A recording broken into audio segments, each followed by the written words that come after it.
Okay, guys.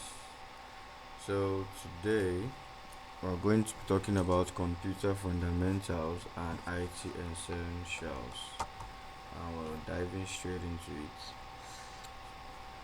We'll be breaking it down, talking about understanding hardware, software, operating systems, and file systems.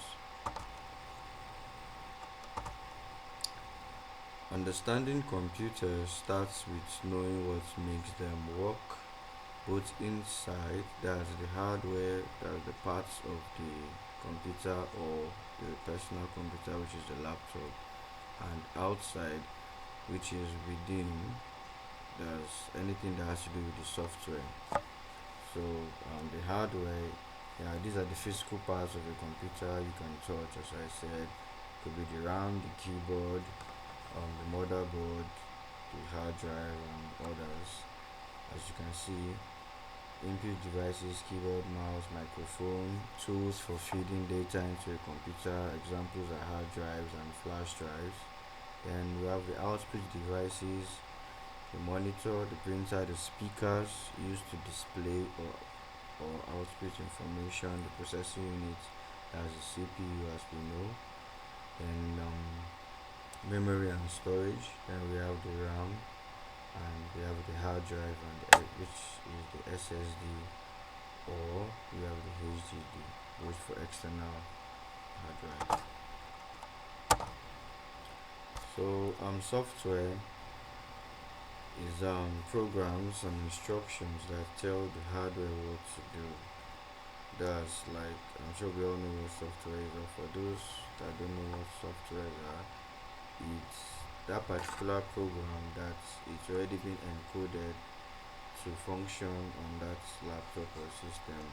It could be the OS, the Microsoft OS, or whichever OS you're using. It could be any sort of installation device, installation application, or what are all called softwares. So the system software manages hardware and provides a platform for other software. That's the OS, as I said, operating systems, and that's where from Windows we have Mac OS, that's for the Apple MacBooks, and we have Linux, that's for strict programming.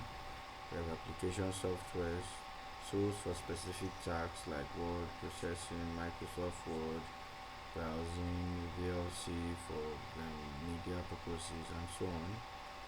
So number three, operating systems. OS is the manager of all hardware and software.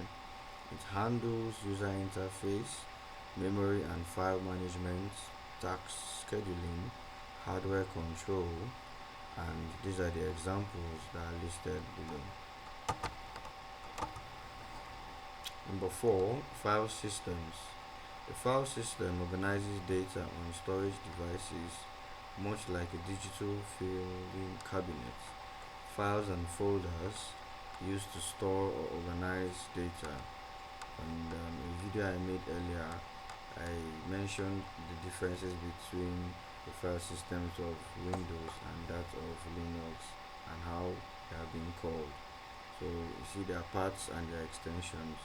Every file has a path, which is its location, and usually a type indicated by an extension. These are the examples there. Common file systems for Windows, this is the NTFS FAT32. Then for Linux we have ext4 and APFS used by Mac laptops.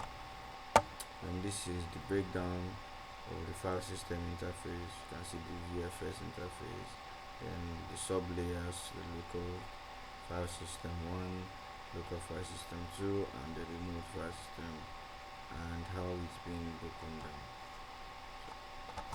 Thank you.